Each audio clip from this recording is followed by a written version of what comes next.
අපි කලින් වීඩියෝ එකේදී කතා කරා මොකක්ද මේ RNN එකක් කියන්නේ කියලා. එහෙම නැත්නම් මොකක්ද මේ recurrent neural network එකක් කියන්නේ කියලා. ඒ වගේම තමයි artificial neural network එකක් පාවිච්චි කරන්නේ නැතුව ඇයි අපි මේ RNN පාවිච්චි කරන්නේ කියලා.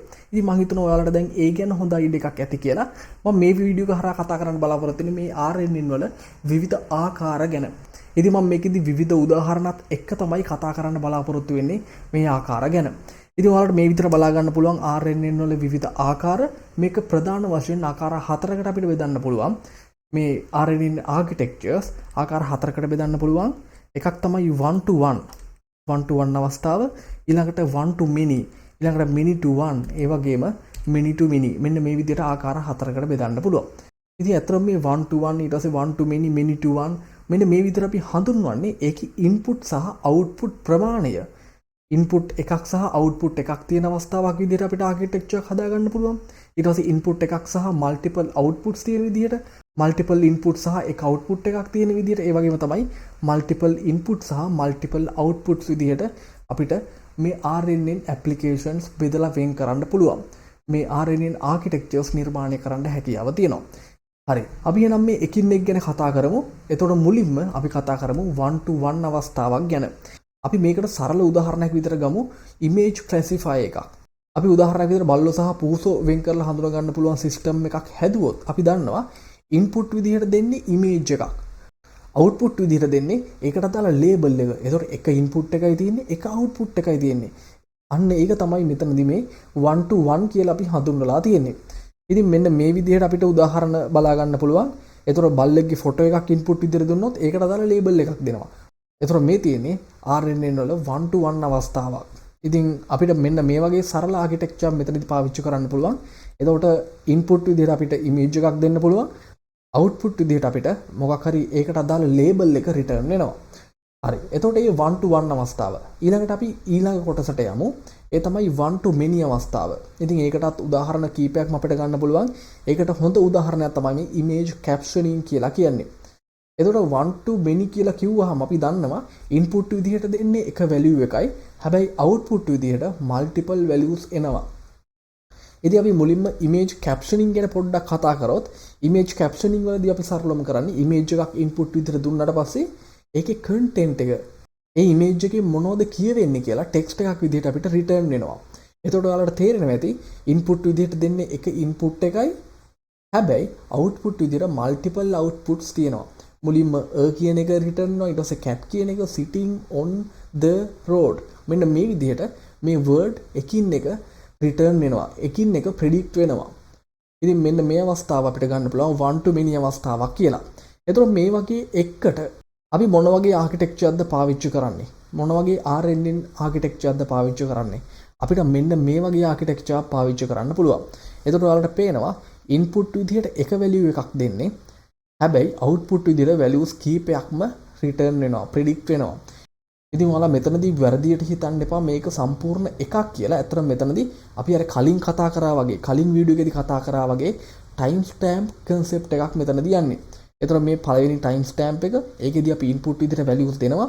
ඊට පස්සේ ඒ network එකෙන්ම තමයි multiple times වාර කීපයක් outputs විදිහට දෙන්නේ. මුලින්ම කියන එක දෙනවා, ඊට පස්සේ cat කියන එක sitting on the road. මෙන්න මේ විදිහට values කීපයක් කීප වතාවකදී return වෙනවා, predict වෙනවා. ඒක තමයි මෙතනදී මෙන්න මේ විදිහට අපිට දක්වන්න පුළුවන් වෙන්නේ one to many අවස්ථාවක්.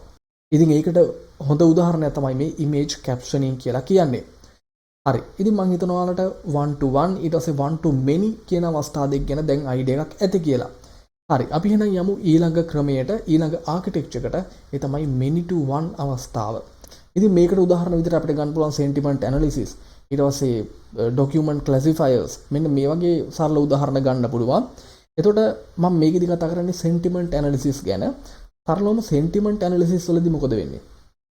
ඇත්තටම අපි ඒකට text එකක් දෙනවා. මොකක් හරි product එකකට අදාළව නම් මොකක් හරි review එකක් වෙන්න පුළුවන්. එහෙම නැත්නම් post එකකට අදාළ මොකක් හරි comment එකක් වෙන්න පුළුවන්. එතකොට ඒකේ content එකට අනුව, ඒකේ අන්තර්ගතයට අනුව ඒ සිස්ටම් එකට හැකියාව තියෙනවා. ඒක පොසිටිව් රිවිව් එකක්ද, එහෙම නැත්නම් නෙගටිව් රිවිව් එකක්ද, මෙන්න මේ විදිහට ප්‍රෙඩික්ෂන් එකක් දෙන්න. එතකොට ඒකේ ඉන්පුට් පැත්ත බැලුවොත් එහෙම ඔයාලට බලා ගන්න පුළුවන් මල්ටිපල් ඉන්පුට්ස් තියෙනවා. දැන් මේ උදාහරණ විදිහට නම් ඔයාලට බලා ගන්න පුළුවන් great service for an affordable price. එතකොට එතනදී word කීපයක් තියෙනවා. ඒ කියන්නේ අපිට මෙතන මේ sequence data ටික අපිට දෙන්න වෙනවා එකින් එක වචන එකින් එක අපිට දෙන්න වෙනවා අපේ system එකට, අපේ RNN network එකට. ඊළඟට හැබැයි ඒකෙන් return වෙන්නේ අවසානයේදී එක value එකක්. මොකක් හරි label එකක් positive ද negative ද කියලා. හරි. අපිට ඒ වගේ අවස්ථාවකදී මෙන්න මේ වගේ architecture එකක් පාවිච්චි කරන්න පුළුවන්.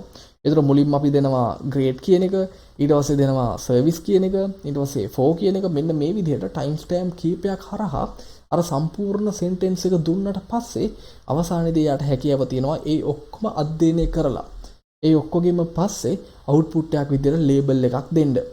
ඉතින් මෙතනදී අර කලින් කිව්වා වගේම මේ time stamp කීපයකට අදාළව තමයි මේ RNN network එක මම දක්වලා තියෙන්නේ.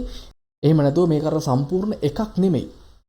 මේ තියෙන්නේ පළවෙනි අවස්ථාව, ඊට පස්සේ ඒකම තමයි මේ recurrent වෙවි යන්නේ. ඊට පස්සේ මේ දෙවෙනි අවස්ථාව, තුන්වෙනි time stamp එක. මෙන්න මේ විදිහට තමයි මේක ක්‍රියාත්මක වෙන්නේ. හරි. එතකොට අපි මේ කතා කරේ many to one අවස්ථාවට අදාළ සරල application එක, සරල උදාහරණයක්. sentiment analysis. හරි. ඊළඟට අපිට අවසාන අවස්ථාව ගැන කතා කරන්න පුළුවන්. ඒ තමයි many to many අවස්ථාව. ඉතින් මේකෙදි මම උදාහරණ දෙකක් ගැන කතා කරන්න බලාපොරොත්තු වෙනවා. ඒකට හේතුවක් තියෙනවා. පළවෙනි එක තමයි named entity recognition. ඉතින් සරලවම මේකෙදි මෙන්න මේ වගේ දෙයක් වෙන්නේ. අපි මොකක් හරි sentence එකක් දුන්නාම ඒකේ තියෙන entities හඳුනා ගන්න හැකියාව තියෙනවා ඒ system එකට. දැන් ඔයාලට පේනවා මේ කමල් කියන එකට අදාළව එයා ගන්නවා එක name එකක් කියලා. ඊට පස්සේ lives කියන එකට අදාළව මුකුත් ගන්නෑ. ඊට පස්සේ in කියන එකට අදාළව මුකුත් ගන්නෑ. ඊට පස්සේ colombo කියලා දුන්නොත් එහෙම එයාට හැකියාව තියෙනවා ඒක place එකක් කියලා හඳුනා ගන්න. මෙන්න මේ විදිහට අර විශේෂිත entities හඳුනා ගන්න හැකියාවක් තියෙනවා. ඉතින් මෙන්න මේ වගේ application එකකට අපිට මෙන්න මේ වගේ neural network architecture එකක් පාවිච්චි කරන්න පුළුවන්. RNN architecture එකක්. එතකොට ඔයාලට බලා ගන්න පුළුවන් අපි මේ කමල් lives in colombo කියලා දුන්නාට පස්සේ ඒ හැම වචනෙටම අදාළව ඒකට අදාළ entity type එක දෙනවා. දැන් මෙතනදී name කියලා අවිල්ල තියෙනවා. මෙතනදී අතර මොකුත් නැහැ. in කියන එකට අදාළව මොකුත් නැහැ. ඊට පස්සේ colombo කියන එකට අදාළව place කියලා අවිල්ල තියෙනවා. එතකොට මේකේ විශේෂත්වය තමයි මේ වගේ උදාහරණයකදී මේ වගේ ඇප්ලිකේෂන් එකකදී input size එක input length එක ඔයාලට බලා ගන්න පුළුවන් මේ උදාහරණ විදියට 4යි. ඒ වගේම output length එක ඒකට සමානයි. output length එකත් 4යි. input length එක සහ output length එක සමානයි. එතකොට input ගාන output ගානට සමානයි. ඒක තමයි මෙතන විශේෂත්වය. ඉතින් මෙන්න මේ වගේ ආකිටෙක්චර් අපිට පාවිච්චි කරන්න පුළුවන් many to many අවස්ථාවට අදාළව. හැබැයි ඒකෙදි input ගාන සහ output ගාන සමාන වෙන්න ඕන. එතකොට එහෙම සමාන වෙන්නේ නැති අවස්ථා තියෙනවද? input ගාන සහ output ගාන සමාන වෙන්නේ නැති අවස්ථා. ඔව්. ඒකට එක උදාහරණයක් තමයි machine translation. ඉතින් අපි කලින් වීඩියෝ එකේදීත් කතා කරා ඒ ගැන ටිකක්. මේ machine translation වලදී අපි සරලවම කරන්නේ මොකක් හරි එක language එකක තියෙන content එකක්, මොකක් හරි එක language එකක තියෙන sentence එකක් තවත් language එකකට convert කරන එක. එතකොට මේ වගේ අවස්ථාවකදී අපිට කියන්න බෑ input ගාන output ගානට සමානයි කියලා. දැන් මේ උදාහරණ විදියට input එක බැලුවොත් එහෙම what is your name කියන එකට අදාළව word 4ක් තියෙනවා. හැබැයි output length එක බැලුවොත් එහෙම ඔයාගේ නම කුමක්ද? එතකොට එතන word 3යි තියෙන්නේ. input length එක සහ output length එක සමාන නැහැ. හරි. මෙන්න මේ වගේ අවස්ථාවකට අදාළ මෙන්න මේ වගේ උදාහරණයකට අදාළව අපිට මේ වගේ RNN architecture පාවිච්චි කරන්න පුළුවන්.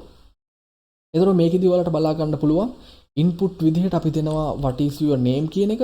ඒ ඔක්කොටම අදාළව ඊට පස්සේ ආ predictions විදිහට දෙනවා මෙන්න මේ විදිහට ඔයාගේ නම කුමක්ද කියලා. එතකොට මේකෙදි input ගාන සහ output ගාන සමාන නැහැ. හැබැයි මේකත් many to many අවස්ථාවක්. input multiple ප්‍රමාණයක් තියෙනවා. ඒ වගේම තමයි output multiple ප්‍රමාණයක් තියෙනවා. හරි. එතකොට මෙන්න මේ ආකිටෙක්චර්ස් වර්ග ගැන තමයි මට මෙතනදී කතා කරන්න ඕන උනේ. එතකොට අපි කලින් වීඩියෝ එකේදී කතා කරා මොකක්ද RNN එකක් කියන්නේ. ඒ වගේම ඇයි අපි RNN එකක් පාවිච්චි කරන්න කියලා. ඒ වගේම මේ වීඩියෝ එක හරහා අපි කතා කරා මේ RNN ආකිටෙක්චර්ස් වල විවිධ ආකාර, විවිධ types ගැන. එතකොට one to one, one to many, many to one, many to many. මෙන්න මේ විදිහට ආකිටෙක්චර්ස් වර්ග 4ක් ගැන අපි මෙතනදී කතා කරා. ඉතින් මෙන්න මේවත් එක වැඩ කරන විදිය ගැන අපි ඉදිරියේදී බලමු. ඉතින් මම හිතනවා ඔයාලට මේ හරහා මේ RNN පාවිච්චි කරන එක ඇප්ලිකේෂන්ස් ගැන හොඳ අයිඩියා එකක් ලැබෙන්න ඇති. ඒ වගේම මේකෙදී අපිට පාවිච්චි කරන්න පුළුවන් එක types ගැන හොඳ අයිඩියා එකක් ලැබෙන්න ඇති කියලා. හැබැයි මෙතන අපිට තව පොඩි දෙයක් තියෙනවා කතා කරන්න. ඒ තමයි අපි සාමාන්‍යයෙන් අපි මේ වෙනකන් කතා කරපු බේසික් RNN සෙල් එක රියල් වර්ල්ඩ් ඇප්ලිකේෂන් වලට පාවිච්චි කරන්නේ නැහැ. ඒකට හේතු කීපයක් තියෙනවා. මේ අපි කතා කරපු RNN සෙල් එකට අදාළ RNN යුනිට් එකට අදාළ අවාසිදායක තත්ත්වයන් කීපයක් තියෙනවා. ඉතින් ඊළඟ වීඩියෝ එකේදී අපි කතා කරමු මොකද්ද මේ RNN වල තියෙන අවුල කියලා. ඒ වගේම ඊට පස්සේ අපිට කතා කරන්න පුළුවන් ඒකට විසඳුම් විදියට අපි පාවිච්චි කරන ආකිටෙක්චර්ස් ගැන. එහෙම නැත්නම් මේ RNN සෙල් එක අපි කොහොමද ඒ අවුල් ටික මගහරව ගන්න අපි ඉම්ප්‍රූව් කරන්න කියලා. හරි. එහෙනම් අපි ඊළඟ වීඩියෝ එකෙන් ඉක්මනටම හම්බෙමු.